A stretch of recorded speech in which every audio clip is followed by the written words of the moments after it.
Bonsoir mesdames, bonsoir messieurs, bienvenue, c'est Total Chan 2 avec une production de Newscom. Nous sommes à Casablanca et c'est au Maroc où le championnat d'Afrique des Nations dans sa 5e édition se poursuit les quarts de finale. Dans les prochaines heures, vous allez suivre les matchs Maroc, Namibie et Soudan. Zambie se compte des premières rencontres de quarts de finale. Nous allons en parler dans un instant, surtout en grande partie du match Maroc-Namibie. C'est le pays hôte qui accueille cette formation namibienne. Et pour en parler, je reçois ce soir Sega Diallo, bonsoir. Bonsoir Alassane et bonsoir aux auditeurs de Total Chan. Et aux téléspectateurs. Et aux téléspectateurs, bien entendu. Voilà. Je suis habitué à être sur Football Factory Radio avec vous. Je rappelle, vous étiez perdu de vue depuis la veille du match d'ouverture et par intermittence, on vous a retrouvé dans Total Chan. Oui, j'ai déjà été dans l'émission, on a analysé la veille du second match de la finale face au Maroc, entre le Chili et le Maroc. J'étais l'invité de Alpha Madi Touré. Alors, mesdames, messieurs, dans un instant, donc, Total Chan va se poursuivre. On marque une courte pause, juste après, on revient pour parler de ces quarts de finale. C'est Total Chan, donc, Sega, avec les quarts de finale, Maroc-Namibie, Soudan, Zambie, dans les prochaines heures.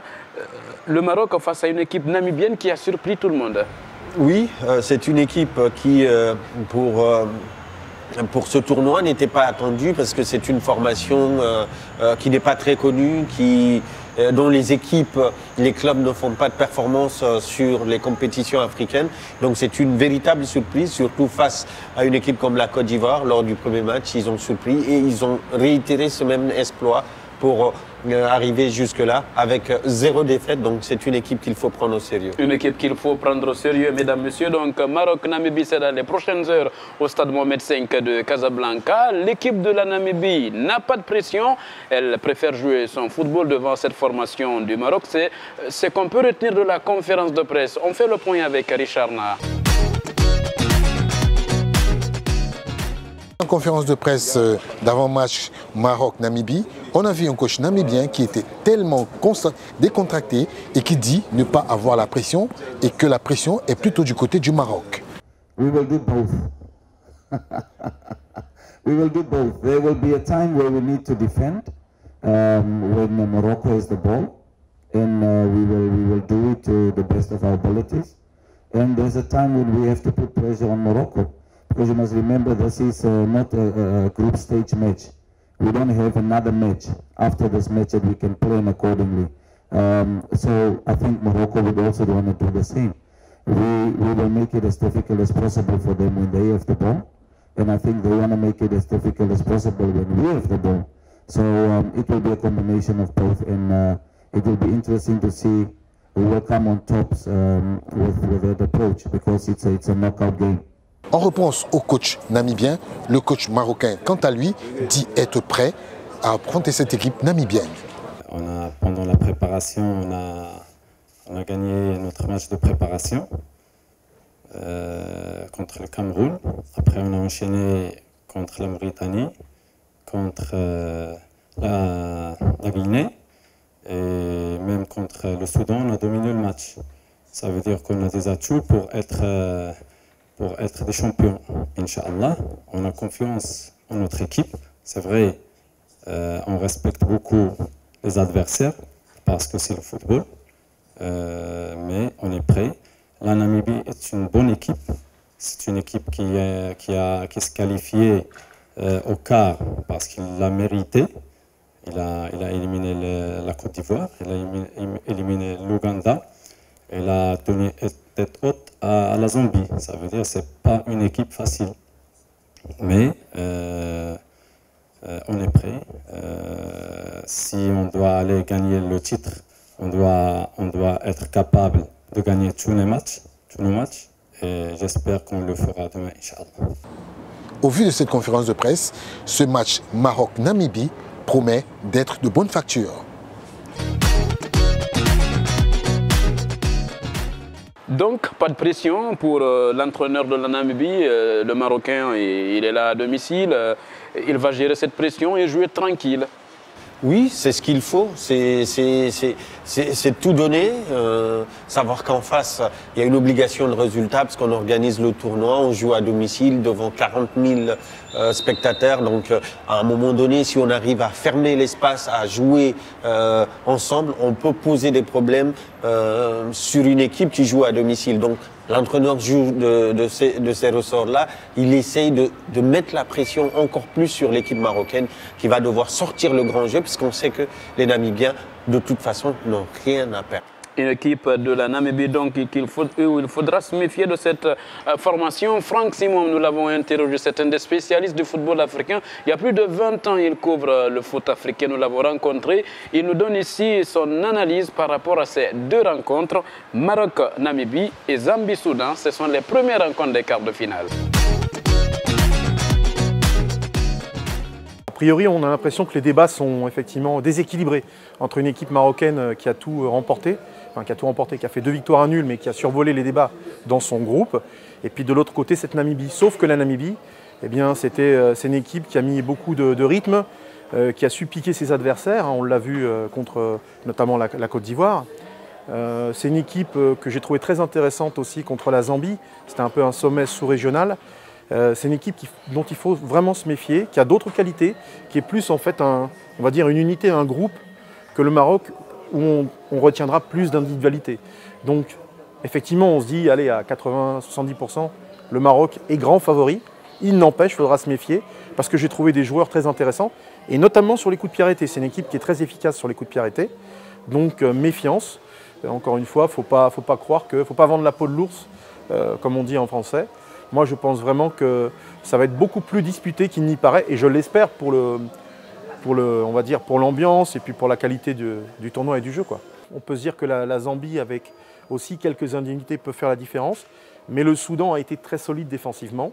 Le Soudan a résisté à la pression du Maroc, donc c'est une équipe qui, sur une occasion, peut mettre un but et ensuite tirer le rideau de fer et bloquer. Ça, ils savent le faire. Donc, je suis inquiet pour la Zambie. En revanche, que le Soudan soit là, c'est pas choquant, c'est pas une surprise. Est-ce qu'ils vont avoir la capacité mentale de résister, disons, au jeu zambien qui va les harceler? Ça, je ne sais pas.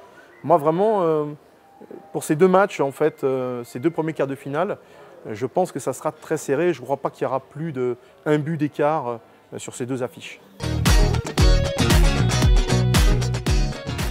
Alors, ces gars, Franck Simon, il donne le Maroc favori sur papier, mais il faudra se méfier de cette équipe de Namibie, donc il vous rejoint un peu dans les idées. L'idée, c'est de se dire qu'au vu de ce que le Maroc a montré jusque maintenant, au vu de leur compétitivité et surtout du niveau de cette ligne d'attaque marocaine et du milieu de terrain, qu'ils soient un peu plus favoris. Maintenant, on a vu cette formation namibienne, elle joue de façon intelligente, elle joue avec ses qualités, elle ferme les espaces au milieu de terrain, en défense, elle est très stricte, et sur les coups de pied arrêtés, elle peut faire très mal. Donc oui, il faut rendre cet hommage au Maroc, puisqu'ils sont très forts, ils ont marqué beaucoup de buts face à la Mauritanie et à la Guinée. Maintenant, après, sur une rencontre, tout peut se passer. Alors, parlant de la Namibie d'ailleurs, ces gars, il faut le rappeler, côté statistique, cette équipe de la Namibie a marqué 3 buts lors de ses phases de poule, contre 7 marqués par l'équipe du Maroc. Le Maroc a encaissé un seul but et la Namibie aussi a encaissé un seul but. C'est une surprise en tout cas cette formation de la Namibie. Nombreux confrères que nous avons interrogés sont du même avis. C'est le cas d'Antoine, c'est un journaliste de Burkina Faso que nous avons rencontré ici à Casablanca. C'est la surprise de ce tournoi, la Namibie, première participation, du coup premier quart de finale. Donc quand on regarde un peu dans quel groupe cette équipe était, il y avait la Côte d'Ivoire, habituée quand même au CHAN, avec une 3e place à la dernière édition en 2016, la Zambie, et puis l'Ouganda. Donc on peut dire que la Namibie a fait grosse impression avec 2 victoires, même si c'était des victoires étriquées. Mais l'équipe est quand même là, présente. C'est un football qu'on a vu un peu un style anglophone. Et l'entraîneur disait que c'est une belle opportunité pour son équipe de jouer et pour la première fois devant un grand public parce qu'il n'y en avait pas lors de leur précédent match.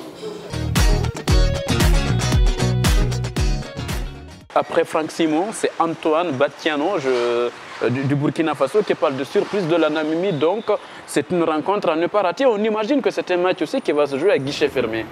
Oui, c'est une véritable surprise. Cette formation namibienne n'était pas attendue. Elle a joué de cela pour s'imposer. Maintenant, c'est un match à enjeu. Il faudra sortir plus que ça.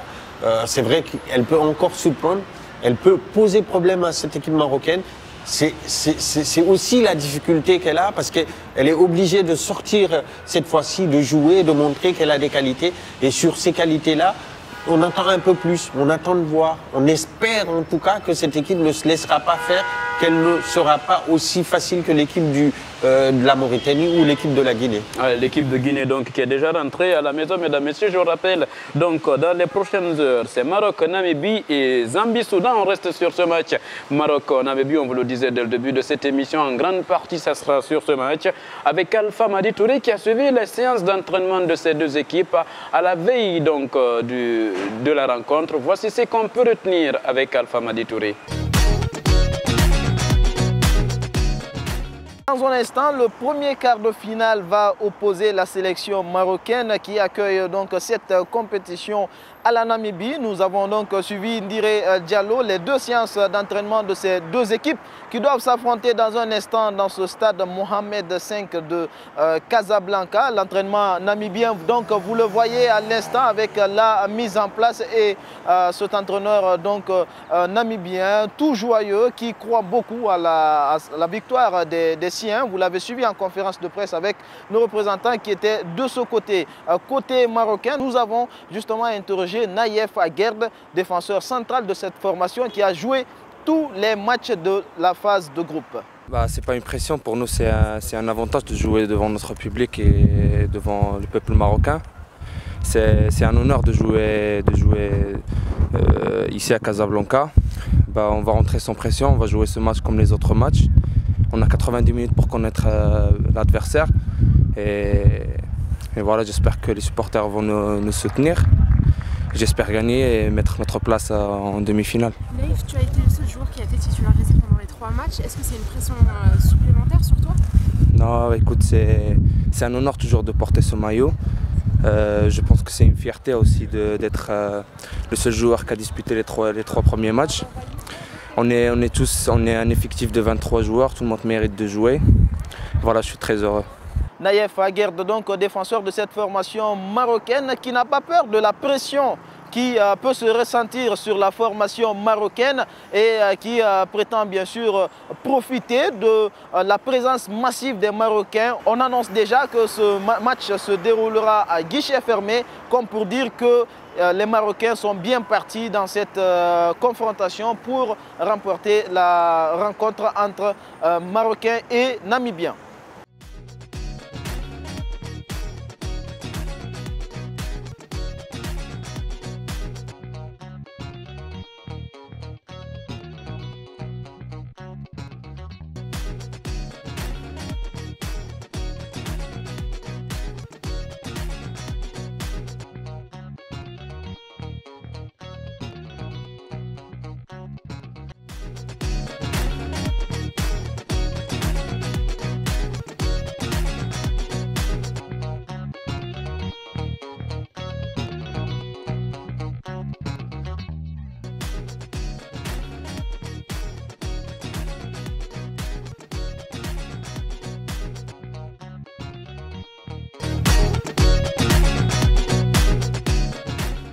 Le chant donc va se poursuivre cet après-midi à partir des quarts de finale de cette 5e édition. Une édition qui peut être déçue au niveau du jeu et au niveau de l'organisation. On a posé la question à notre confrère Ed Dove de QSC ESPN. Voici ce qu'il en pense.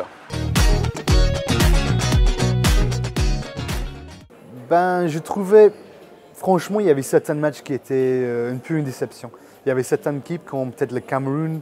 On a vu le Cameroun contre le Burkina Faso l'autre jour à Tanger. Et franchement, le niveau, c'était assez bas. J'ai trouvé que les deux équipes n'ont pas trop osé. Ils n'ont pas réussi à construire le beau jeu comme on a attendu. Et franchement, je pense qu'il y a beaucoup d'équipes qui ont manque d'un joueur milieu, un créatif qui peut contrôler le jeu, qui peut construire les attaques lentement.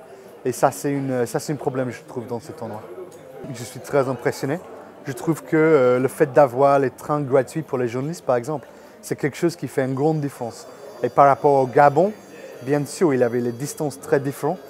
Mais ici, d'avoir les trains gratuits comme ça, je trouve que c'est très avantageuse pour les journalistes. Par contre, j'ai trouvé le Wi-Fi dans certains stades, c'était un problème. Par exemple, à Marrakech, moi, personnellement, je n'arrivais pas à travailler dans les tribunes pendant le match. Alors, pour pouvoir publier le résumé de match tout de suite à la fin, c'était parfois un peu difficile.